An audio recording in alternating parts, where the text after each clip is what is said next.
स्वागत है हमारे वीणा क्लासेज में। तो कल की क्लास में हमने राजस्थान के आर्ट कल्चर है जो स्टार्ट की थी और कल के क्लास में हमने राजस्थान के हिंदू त्योहार है उनको पढ़ना स्टार्ट किया था। हिंदू कैलेंडर में, हिंदू त्योहारों में भी हमने सबसे पहले विक्रमी कैलेंडर को पढ़ना स्टार्ट किया था। तो चलिए हम आगे उनको कंटिन्यू करते हैं।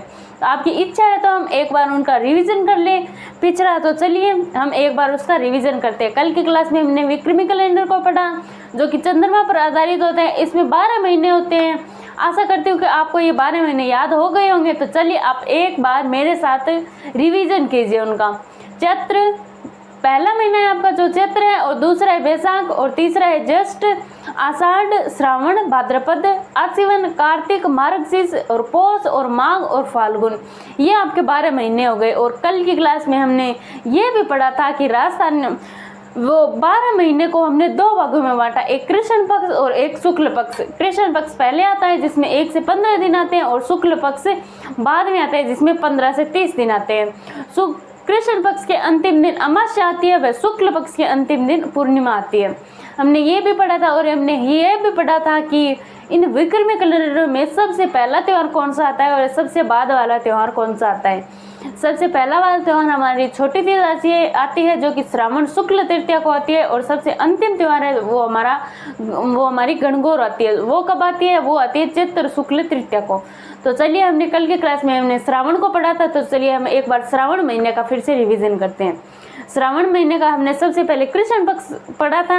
उसमें हमने पढ़ा था कि पंचमी को हम नाग पंचमी मनाते हैं, जिस दिन हम नाग देवता की पूजा करते हैं। इसके बाद हमने नवमी को निद्रा नवमी या नेवला नवमी के रूप में पढ़ा था, जिसमें हम नेवली की पूजा करते हैं। इसके बाद में हमने पढ़ा था कि हरियाली अमावस्या।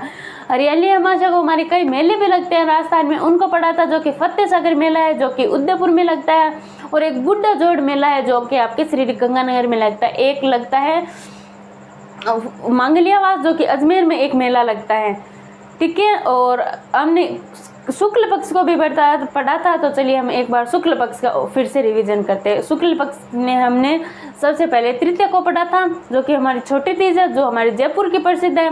ये प्रकृति प्रेम का त्यौहार है। महिला उस दिन जो ओढ़नी ओढ़ती है जिसे हम लहरिया ओढ़नी कहते हैं। और सिंधारा क्या होता है? नवविवाहिता है तो ससुराल पक्ष से आने वाले उपहार को हम क्या कहते हैं? सिंधारा कहते हैं। इसके बाद में हमने पूर्णिमा को पढ़ा था। पूर्णिमा को हमारी रक्षाबंधन आती है, इसे नारियल पूर्णिमा भी कहते हैं, और इस दिन श्रवण कुमार की पूजा की जाती है। अब अगला महीना हम पढ़ते हैं भाद्रपद। हमें याद आता है कि हमने भाद्रपद महीने का कृष्ण पक्ष से जो स्टार्ट कर दिया था, और उसमें हमने एक त्यौहार भी पढ़ लिया था जिसे हम बड्डी तीज कहते हैं। इसे बड्डी तीज भी कहते हैं, बूढ़ी तीज भी कहते हैं, सातुड़ी तीज भी कहते हैं, और कजड़ी तीज भी कहते हैं, जो कि हमारे बूंदी की प्रसिद्ध है। तो चलिए हम आगे कंटिन्यू करते हैं। कल के महीने में हमने भाद्रपद को पढ़ा था। तो चलिए हम आज भाद्रपद महीने को आगे और पढ़ते हैं। भाद्रपद महीने में हमने तृतीया को पढ़ लिया था, कृष्ण पक्ष की तृतीया को पढ़ लिया था।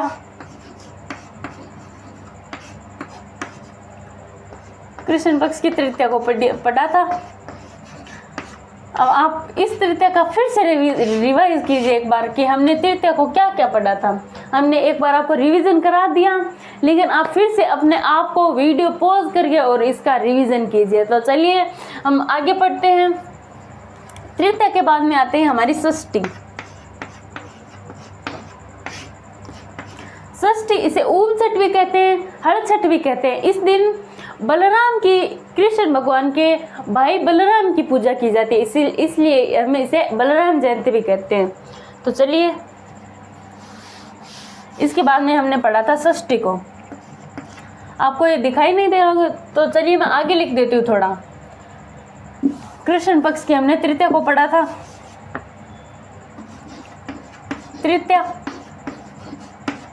इसे बड्डी तीज, बूढ़ी तीज, सातुड़ी तीज या कजड़ी तीज भी कहते हैं, जो कि बूंदी की प्रसिद्ध है। इसके बाद में हम पढ़ रहे थे षष्ठी को। षष्ठी इसे ऊब छठ भी कहते हैं। ऊब छठ, हर छठ, या इसे बलराम जयंती भी कहते हैं। बलराम जयंती,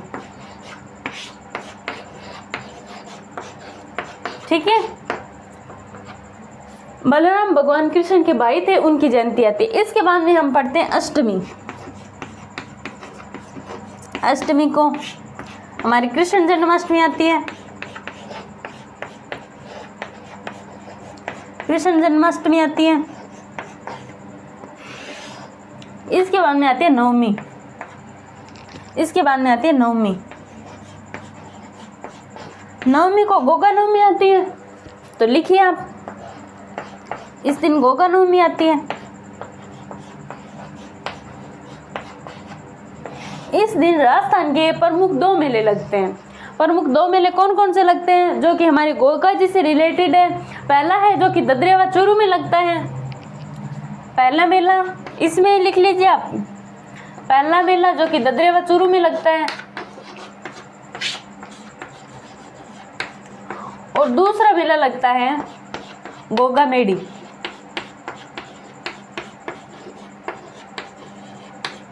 गोगा मेडी जो कि हनुमानगढ़ में लगती है, हनुमानगढ़।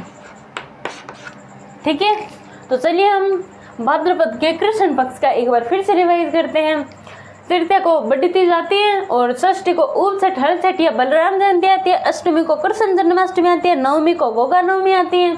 उस दिन 2 मेले लगते हैं, पहला लगता है ददरेवा चूरू में और दूसरा लगता है गोगा मेडी हनुमानगढ़ में। इसके बाद हमने षष्ठी पढ़ा, इसके नवमी पढ़ा, इसके बाद में हम पढ़ते हैं द्वादश को, द्वादश, इसे बच बार्स भी कहते हैं, इसे बच बार्स भी कहते हैं। इस दिन गाय के समेत बछड़े की पूजा की जाती है, यानी कि बछड़े और गाय दोनों की पूजा की जाती है। ठीक है, इसके बाद में आती है, अब आप याद करो कि इसमें अमावस्या आती है अंतिम दिन या पूर्णिमा आती है। अब हमारा कृष्ण पक्ष चल रहा है, अब कृष्ण पक्ष की अंतिम दिन अमावस्या आती है, तो चलिए अमावस्या को, इसे हम सती अमावस्या भी कहते हैं, इसे हम सती अमावस्या भी कहते हैं, सती अमावस्या। ये इनका प्रमुख मेला है जो कि झुंझुनू में लगता है, मैं यहाँ लिखती हूँ, इनका जो प्रमुख मेला है जो कि झुंझुनू में लगता है। इसे, इस सती माता का वास्तविक नाम नारायणी सती भी है, इसे नारायणी सती भी कहते हैं या दादी सती भी कहते हैं।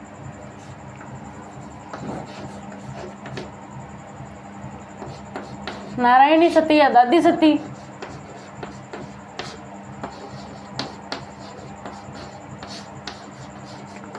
अब आपको याद होना चाहिए कि सती क्या होती है। जब कोई मृत पति के साथ जीवित चिता में जल जाती है उसे सती कहते हैं, लेकिन इस नारायणी देवी या दादी सती के पति का नाम था, वो था तंदन दास। ये अपने पति तंदन दास के साथ सती हो गई थी, पति का नाम है तंदन दास।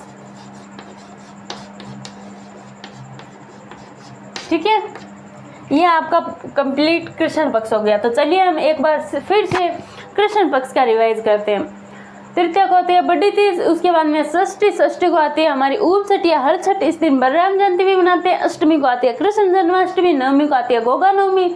इस दिन प्रमुख 2 मेले लगते हैं, एक तो लगता है ददरेवा चूरू में, एक लगता है आपके ददरेवा चूरू और एक लगता है गोगा मेडी हनुमानगढ़ में। इसके बाद में हमने पढ़ा था द्वादश, इसे बच बार्स भी कहते हैं, बछड़ी की पूजा की जाती है। इसके बाद में हमने पढ़ा था अमावस्या, इसे सती अमावस्या भी कहते हैं। इसका वास्तविक नाम नारायणी सती या दादी सती है। इनका प्रमुख मेला झुंझुनू में लगता है, इनके पति का नाम था तंदन दास। तो चलिए हम भाद्रपद के अब कृष्ण पक्ष को पढ़ते हैं, शुक्ल पक्ष को पढ़ते हैं। भाद्रपद के शुक्ल पक्ष को पढ़ते हैं। आपको ये याद हो गया होगा कृष्ण पक्ष, तो नहीं याद हुआ तो आप 1-2 बार फिर से रिवाइज करना, आपको याद हो जाएगा। तो चलिए हम अब आगे पढ़ते हैं शुक्ल पक्ष को।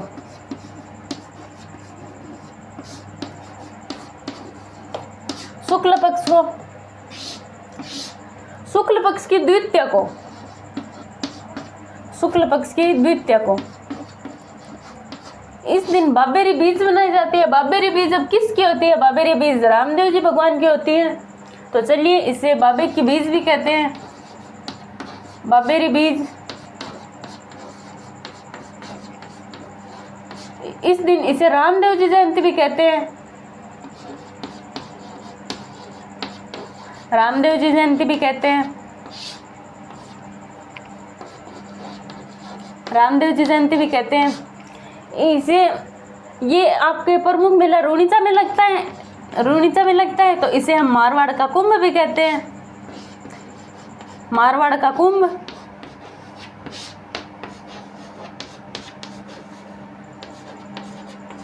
मारवाड़ का कुंभ,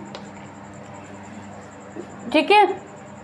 बाबेरी बीज यानी कि रामदेव जी जयंती मनाई जाती है और ये रूणीचा में मनाया जाता है और इसे मारवाड़ का कुंभ भी कहते हैं। और ये आपके मेला लगता है जो कि द्वितीया से एकादशी तक लगता है,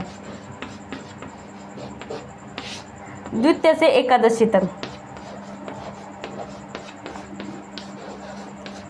अब आप बोलोगे कि एकादशी तक ही क्यों लगता है? जब हम लोक देवता रामदेव जी के बारे में पढ़ेंगे तो हम आगे भी पढ़ेंगे कि रामदेव जी ने एकादशी को, भाद्रपद शुक्ल एकादशी को जीवित समाधि भी ली थी, इसके बारे में हम आगे भी पढ़ेंगे। तो हमारा अगला त्यौहार आता है, वो आता है चतुर्थी। तो चलिए हम आगे चतुर्थी को पढ़ते हैं। ये आपके, ये मैं मिटा रही हूँ। अगला त्यौहार आपकी चतुर्थी।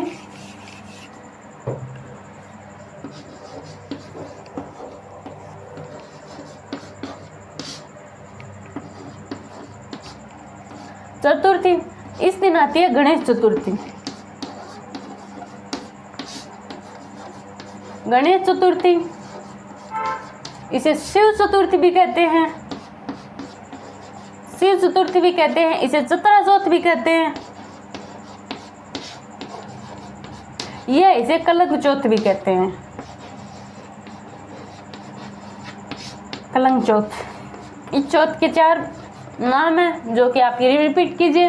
गणेश चतुर्थी, शिव चतुर्थी, चित्रा चौथ या कलंक चौथ। इस दिन 2 प्रमुख मेले लगते हैं। अब आपको याद होगा कि गणेश जी के 2 प्रमुख मेले कौन कौन से हैं, तो चलिए मैं आपको बताती हूँ। पहला है चुंगी तीर्थ मेला, चुंगी तीर्थ मेला जो कि है आपके जैसलमेर में।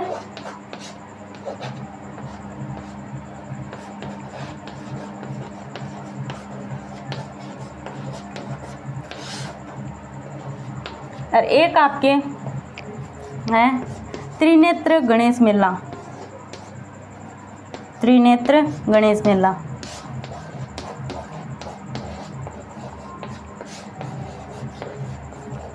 जो आपके रणथंभौर में है।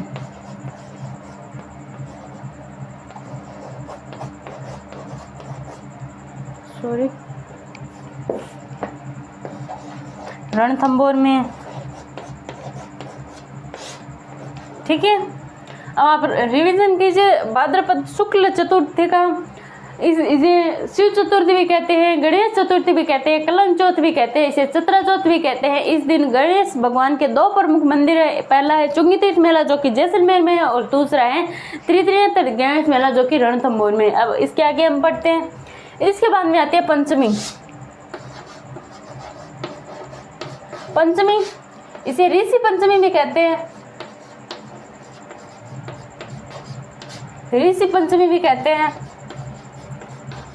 इस दिन माहेश्वरी समाज का रक्षाबंधन है वो मनाया जाता है, माहेश्वरी समाज का रक्षाबंधन,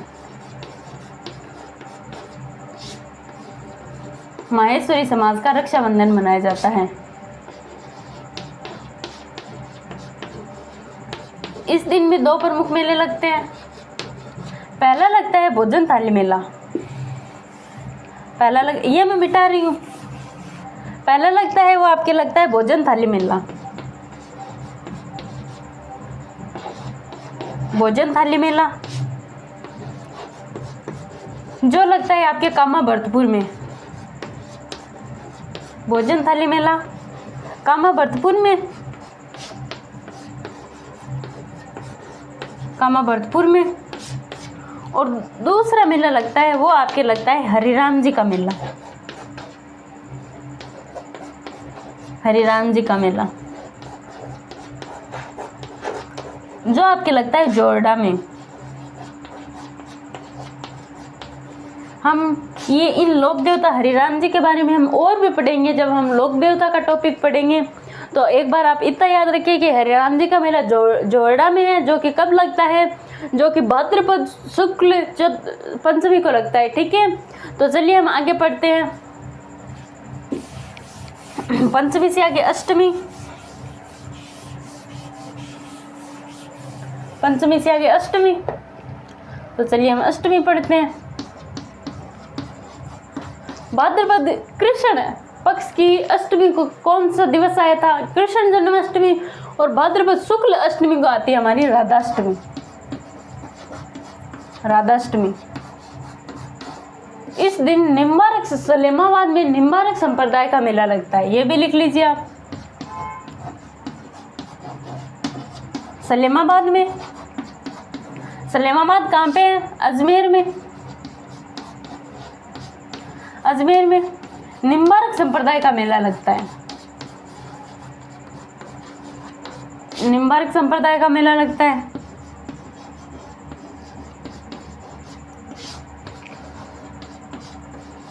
निम्बारक संप्रदाय का मेला लगता है। और हम जब संत व संप्रदाय पढ़ेंगे तब हम निम्बारक संप्रदाय के बारे में और कुछ भी जानेंगे। इसके बाद अष्टमी के बाद में आती है दशमी। दशमी को हमारी तेजा दशमी आती है। तेजा दशमी इस दिन खेजड़ी की पूजा की जाती है। खेजड़ी की पूजा की जाती है।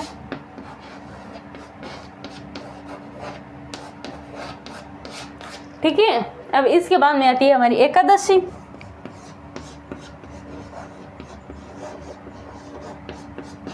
इसे जल झूलनी या देव एकादशी भी कहते हैं। जल झूलनी या देव झूलनी।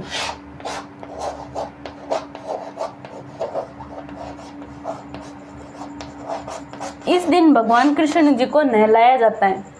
ठीक है, अब इसके बाद में आगे हम पढ़ते हैं। ये मैं मिटा रही हूँ। इसके बाद में एकादशी के बाद में आती है हमारी, एकादशी के बाद में आती है चतुर्दशी। चतुर्दशी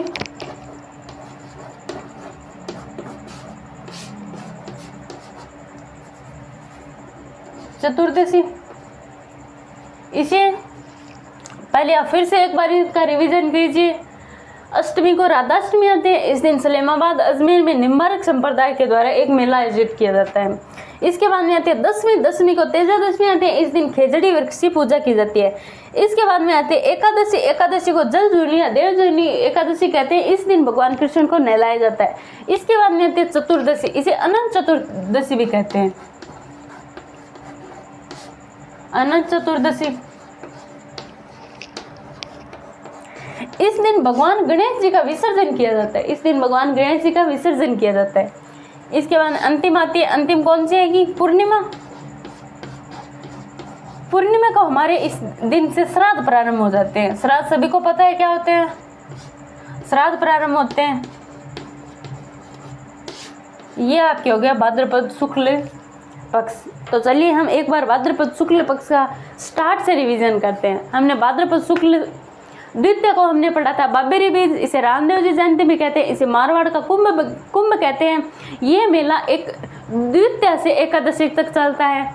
इसके बाद में हमने पढ़ा था चतुर्थी। इसे शिव चतुर्थी, गणेश चतुर्थी और कलंक चतुर्थी या चित्राचौथ भी कहते हैं। इस दिन दो प्रमुख मेले लगते हैं। एक त्रिनेत्र मेला जो कि रणथंभौर में लगता है, एक चुंगी तीर्थ मेला जो कि जैसलमेर में लगता है। इसके बाद में हमने पढ़ा था पंचमी। इसे ऋषि पंचमी भी कहते हैं। इस दिन महेश्वरी समाज का रक्षाबंधन मनाया जाता है। इसी दिन दो प्रमुख मेले लगते हैं। पहला लगता है भोजन थाली मेला जो कि भरतपुर में, और दूसरा मेला लगता है हरिराम जी का मेला जो कि लगता है जोरडा में। इसके बाद में हमने पढ़ा था अष्टमी। अष्टमी को राधाष्टमी होती है और इस दिन निम्बारक संप्रदाय का मेला है जो आयोजित किया जाता है। इसके बाद में हमने अष्टमी के बाद में पढ़ा था दशमी को। इसे तेजा दशमी भी कहते हैं। इस दिन तेजा दशमी भी कहते हैं और इस दिन खेजड़ी वृक्ष की पूजा की जाती है। इसके बाद में हमने पढ़ा था एकादशी को इसे जल जोड़नी देव जोड़नी भी एकादशी भी कहते हैं। इस दिन भगवान कृष्ण को नहलाया जाता है। इसके बाद में हमने पढ़ा था चतुर्दशी को हमने पढ़ा था कि इसे अनंत चतुर्दशी भी कहते हैं और इस दिन भगवान गणेश जी का जो कि विसर्जन किया जाता है। इसके बाद में हमने पढ़ा था पूर्णिमा को, इस दिन श्राद्ध प्रारंभ हो जाते हैं। तो चलिए हम श्राद्धों को आगे बढ़ाते हैं। अब आप बताइए कि भाद्रपद के अगले महीने कौन सा महीना आता है? भाद्रपद का अगला महीना कौन सा महीना आता है? ये मैं मिटा रही हूँ, तो हम अगला महीना स्टार्ट करते हैं। अब साथ साथ एक एक महीने का रिवाइज करोगे और मैं आगे पढ़ा रही हूँ उसके साथ साथ पीछे का भी रिवाइज करोगे तो आपके एकदम कंठस्थ हो जाएगा।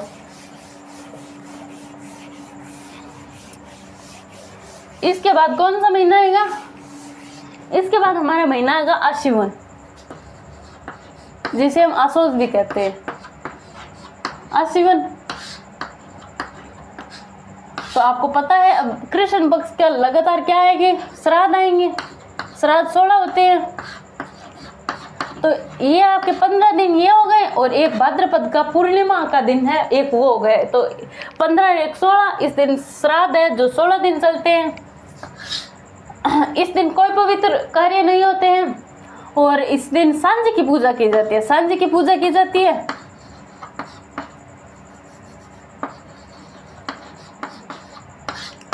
सांझ की पूजा होती है। सांझ किसकी बनाई जाती है? सांझ बनाते हैं हमारे गोबर में मिट्टी की।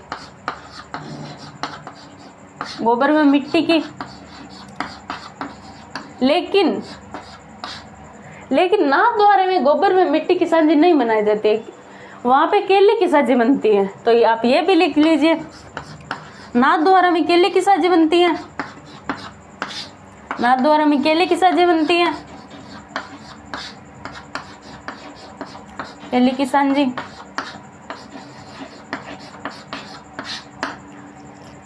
उदयपुर के मत्स्यनाथ मंदिर को हम सांझी का मंदिर कहते हैं, ये भी लिख लीजिए। उदयपुर में एक मंदिर है जिसे मत्स्यनाथ मंदिर कहते हैं। मत्स्यनाथ मंदिर, नाथ मंदिर, इसे हम सांझी का मंदिर कहते हैं। सांझी का मंदिर।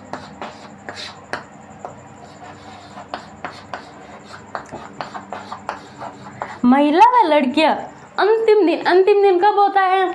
आश्विन का कृष्ण पक्ष, या सिर्फ कह दो कि आश्विन की अमावस्या, इस दिन श्राद्ध का अंतिम दिन होता है और इस दिन महिलाएं व लड़कियां थम्मुड़ा व्रत करती है। अंतिम दिन थम्मुड़ा व्रत करती है। अंतिम दिन थम्मुड़ा व्रत करती है। ये आपके आश्विन का कृष्ण पक्ष होगा। एक बार हम फिर से रिवाइज करते हैं। आश्विन के कृष्ण पक्ष में कोई मंगल कार्य नहीं होते क्योंकि यहाँ पे श्राद्ध चलते हैं और इसमें सांझी की पूजा की जाती है। सांझी है जो हमारे गोबर में मिट्टी की सांझी बनाई जाती है और लेकिन नाथद्वारा में केले की सांझी बनती है और उदयपुर के मत्स्यनाथ मंदिर को सांझी का मंदिर कहते हैं। महिलाएं व लड़कियां अंतिम दिन थम्मुड़ा व्रत भी करती हैं। अंतिम दिन व्रत भी करती है जो कि कब करती है? आश्विन के अमावस्या को, क्योंकि अमावस्या को ही श्राद्ध का अंतिम दिन होता है। इसके बाद में हम पढ़ते हैं शुक्ल पक्ष को। तो चलिए हम शुक्ल पक्ष की ओर चलते हैं। शुक्ल पक्ष, श्राद्ध खत्म हो गए। श्राद्ध के बाद हमारे नवरात्र स्टार्ट हो जाते हैं। नवरात्रा एकम को नवरात्र स्टार्ट होते हैं। इसे हम शरद नवरात्र भी कहते हैं। शरद नवरात्र चल रही है। अष्टमी को दुर्गाष्टमी या होमाष्टमी आते हैं। इस दिन हम दुर्गा माता की पूजा करते हैं। इसके बाद में अष्टमी को दुर्गाष्टमी,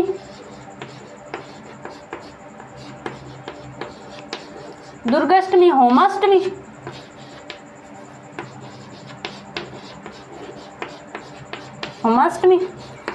नाम से पता चल रहा है कि दुर्गा माता की पूजा की जाती है। अष्टमी के बाद में आती है हमारी दशहरा। दसवीं को दशहरा या विजयदशमी। दशहरा या विजयादशमी।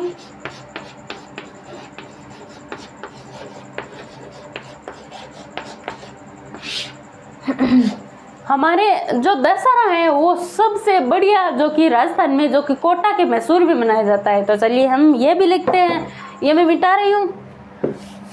ये विजयादशमी है, दशहरा प्रसिद्ध कहाँ का है? मैसूर का। मैसूर कहाँ है? कोटा में। तो वहाँ क्या विजयादशमी है, दशहरा प्रसिद्ध है। मैसूर कोटा का, कोटा में प्रसिद्ध। इस दिन हथियारों की पूजा की जाती है।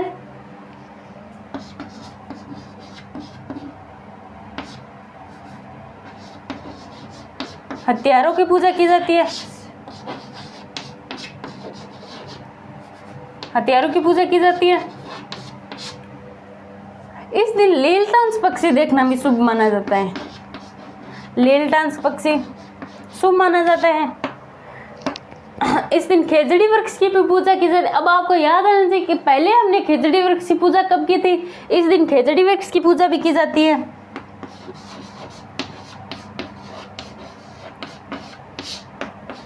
खेजड़ी वृक्ष की पूजा की जाती है। हमें ये भी याद आ गया कि खेजड़ी वृक्ष पर डाक टिकट भी जारी हुआ। तो जो कब हुआ था? जो कि 5 जून को, 5 जून 1988 को हुआ था। इस दिन खेजड़ी वृक्ष पर डाक टिकट भी जारी हुआ था। और लीलटान से याद आया कि लीलटान कन्यालाल सेठ जी की एक पुस्तक भी है जिसका नाम है लीलटान, कविता है, अच्छी है, आप गूगल पर सर्च मारना। इसके बाद ये हमारा कृष्ण पक्ष शुक्ल पक्ष का दशहरा हो गया। अब इसके बाद में आती है हमारी पूर्णिमा, ये मिटा रही हूँ मैं। इसके बाद में आती है पूर्णिमा। हमारे शरद नवरात्र है तो इसी दिन हम शरद पूर्णिमा या रास पूर्णिमा भी आती है। शरद पूर्णिमा या रास पूर्णिमा।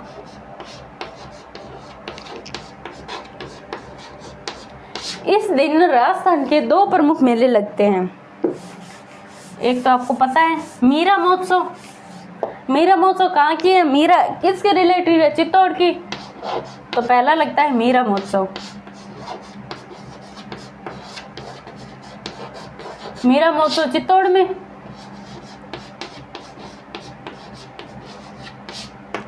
और दूसरा लगता है माट महोत्सव।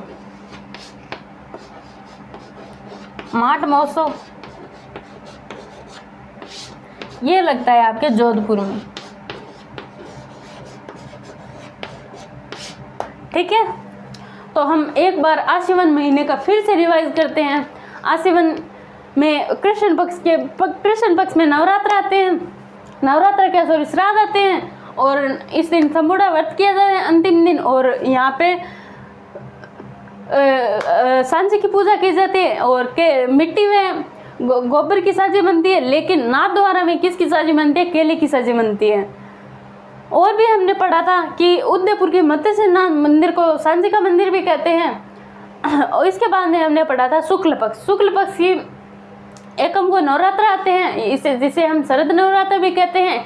इसके बाद अष्टमी को हमारी होमाष्टमी भी आती है या दुर्गाष्टमी भी आती है। इसके बाद में आते हैं दशहरा। दशहरा कोटा के मैसूर का प्रसिद्ध है। कोटा के मैसूर का प्रसिद्ध है। और हमने ये भी पढ़ा था कि इस दिन खेजड़ी वृक्ष की पूजा की जाती है, हथियारों की पूजा की जाती है। इसके बाद में हमने पढ़ा था कि लीलटांस पक्षी देखना शुभ माना जाता है। और हमने ये भी पढ़ा था कि 5 जून 1988 को राजस्थान में खेजड़ी वृक्ष पर डाक टिकट भी जारी हुआ था। इसके बाद में हमने पढ़ा था पूर्णिमा जिसे हम शरद पूर्णिमा या रास पूर्णिमा भी कहते हैं। आप ये भी लिख लीजिए, रास पूर्णिमा।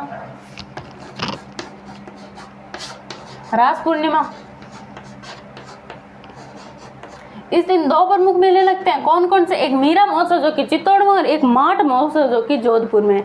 तो आप इनका फिर से रिवाइज करना, 1-2 बार करोगे इतने में आपको याद हो जाएगा। वैसे हम क्लास में लगभग 2 या 3 बार इनका रिवीजन करते हैं। तो आप घर पे बैठ के और भी रिवीजन करना। तो आपको वीडियो पसंद आए तो लाइक कीजिए, चैनल पर नए हैं तो सब्सक्राइब कीजिए। थैंक यू, मिलते हैं नेक्स्ट वीडियो में।